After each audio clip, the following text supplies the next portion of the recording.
July the 4th, 1935. Big day planned in Streator this year. Another balloon ascension. And to make sure of a safe ascension that year, the Thompson brothers of Aurora made a new 60,000 cubic foot balloon for the 1935 Streator 4th of July celebration. It was named City of Streator, and those letters were placed boldly in aluminum across the large lighter-than-air contraption. The balloonist, 22-year-old Bob Alexander, went up with ease, reached his destination, and cut away over the northeast part of town. He landed safely in the yard of Steve Wargo at 1308 East Broadway. We'll venture to say that there were many sighs of relief among the thousands who had watched the fatal descent of Marvin Blansett the year before. Marvin Blansett cut away and his parachute failed to open, and he fell to his death.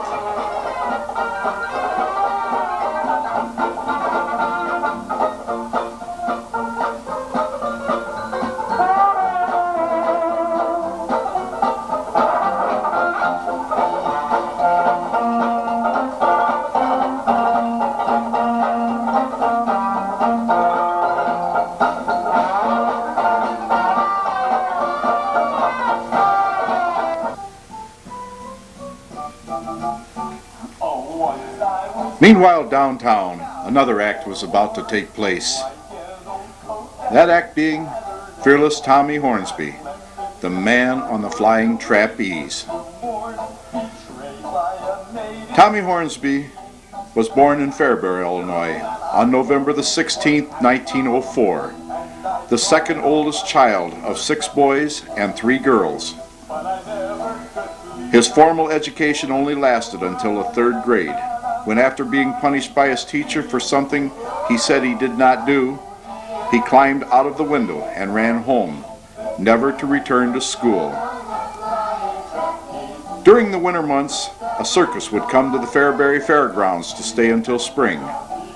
With every boy's dream then of joining a circus, Tommy was no exception. He would do odd jobs and work for them running the movies in the theater. This gave him the chance to watch his favorite performer, the man on the flying trapeze. By the time Tommy was 13, he was being taught how to fly on that trapeze by a man named Harry Rich. Tommy's dream was starting to unfold. The next several years were spent working with the circus in the winter months, perfecting himself on the trapeze and putting an act together. It was because he did not use a net that he became known as Fearless Tommy.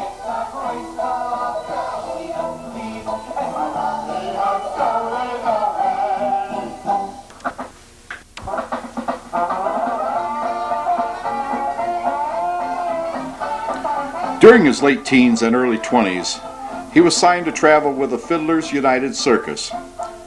It was during his tour with them that he put together his famous stunt of balancing on his back while full swing on the trapeze, and then dropping his body until he caught himself by his heels.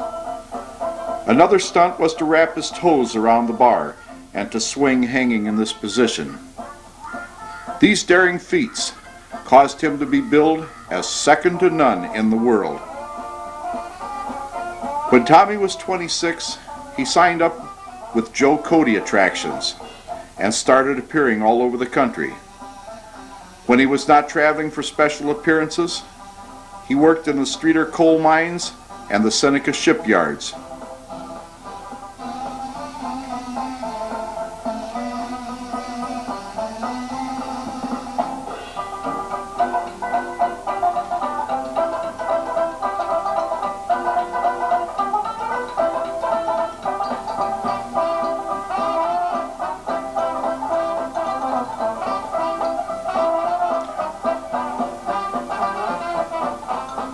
These are some of the newspaper clippings from around the area.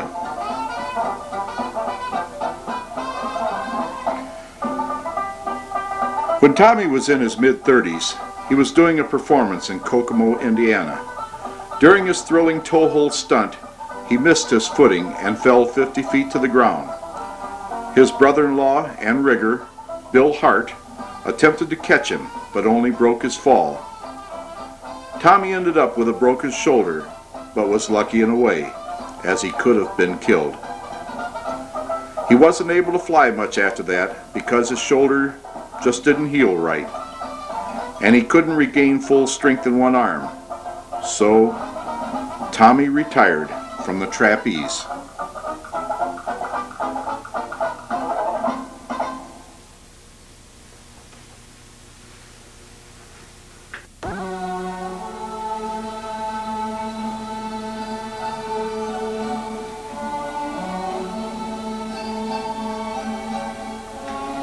Here's some rare footage of Fearless Tommy, July the 4th, 1935 in Streator.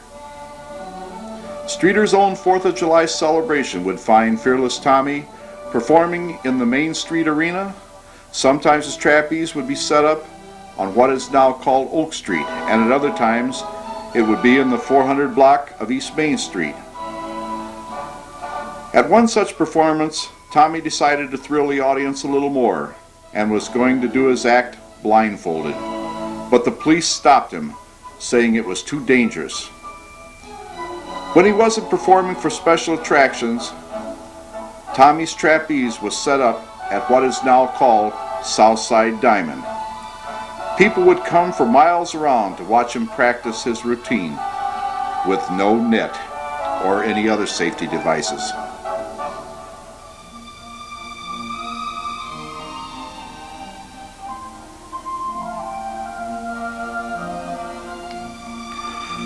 Because of his love for the circus, he decided to build his own in miniature form.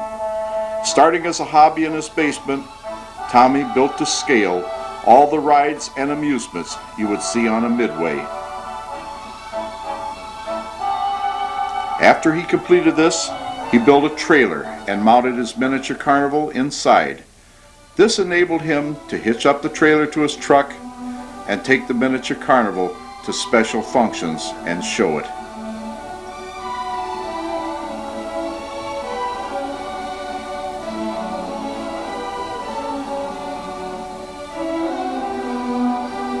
This was a clipping taken out of the newspaper at one of the local hobby shows.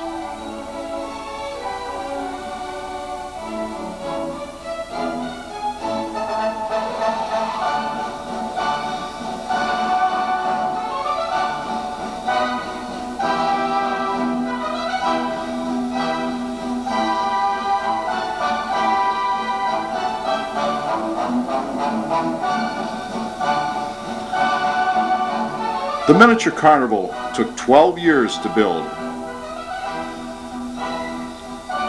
In a moment you'll see why. Everything in detail.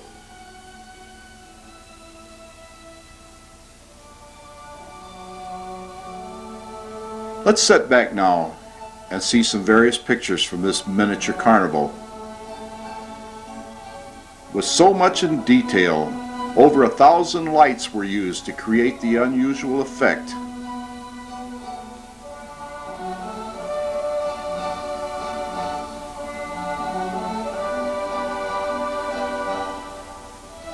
Notice all the intricate work.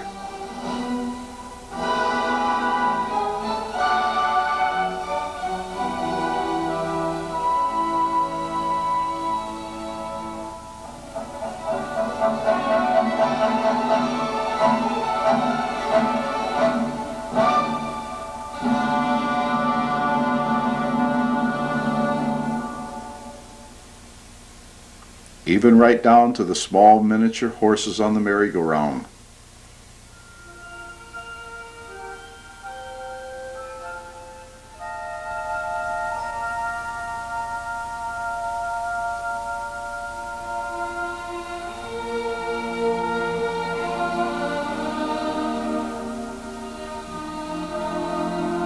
From looking at the pictures, one could readily see why it would take so long to build something of this nature.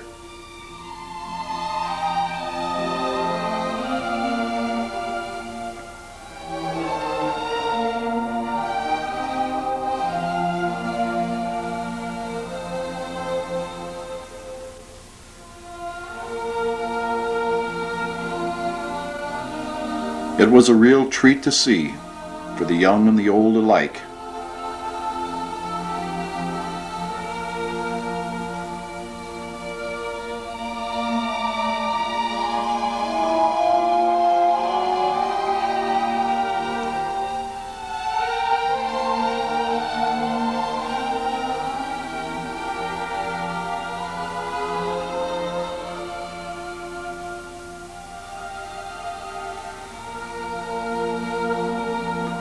Later on, Fearless Tommy teamed up with another gentleman by the name of Frank Westerfall, who also had some various rides.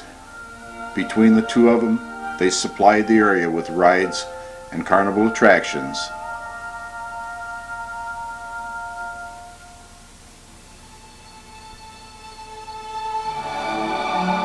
Tommy's next big hobby was the building of a real, life-size merry-go-round. He made his own molds, which he filled with cast iron to form the horse's body. Everybody in his family helped with the painting of the horses. This is one of the first molds used to create the horses for the merry-go-round. The merry-go-round was completed with a homemade calliope that stood in the center of the merry-go-round.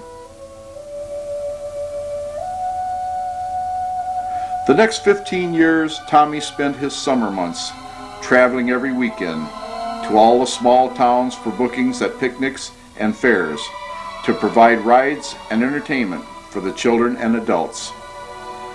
Many of those weekends were at Oakland Park, where big picnics were held every weekend for some organization, including the P&A Picnic.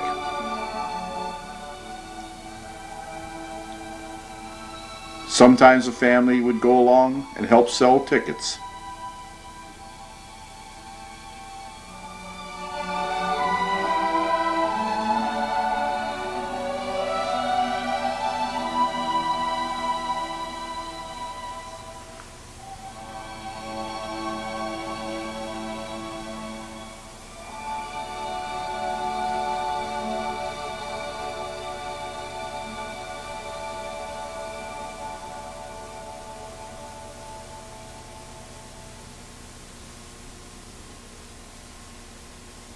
His carnival ways brought a lot of enjoyment to a lot of people. And it was nothing to drive by his house and see one of his attractions set up out in his yard. It's quite a popular place with all the young people in the neighborhood.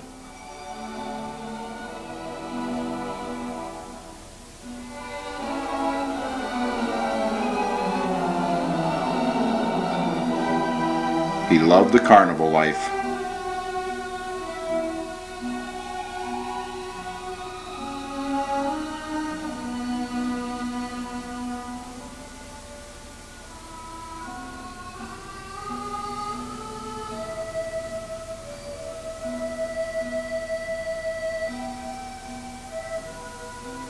His wife Irene Hart Hornsby, whom he married at age 21 and raised 6 children with, still resides on South Otter Creek Street in Streator. Tommy died on November the 9th, 1976.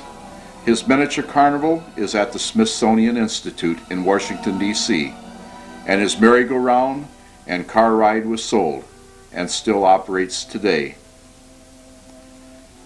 Fearless Tommy is said to be a legend in his own time.